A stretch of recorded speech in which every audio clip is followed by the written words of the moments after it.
How to repair your Windows PC with DISM commands.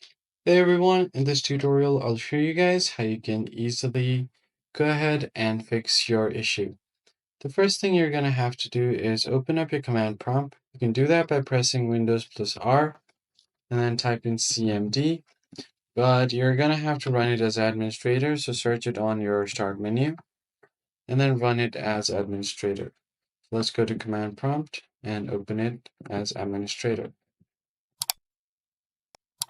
Once you run this as administrator, there are certain commands you're going to have to type in.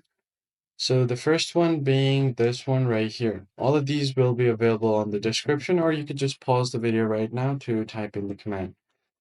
So I'm just going to copy this first command and then paste it right here.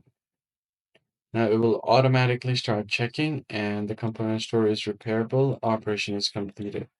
Do the same thing with scan health. Copy this and then paste it right here.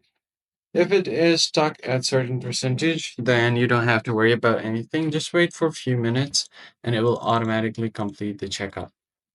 So I'm going to do the next one called Restore Health. So let's just go ahead and paste this right here. Now it's taken a while, so I'm just going to exit out of it.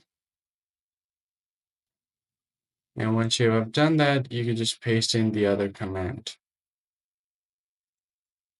So I'll just go right here and then paste the command and it will automatically run it. Now finally, you can run these commands as well. So let me try to do one of these. Now I'll just go ahead and paste it right here. So I'll just copy it again and then paste it. Now it will start scanning. So as you can see, it's going right here. And once all of these scans are completed, you should be good to go. I hope this tutorial was helpful. I'll catch you guys on the next one. Thanks for watching.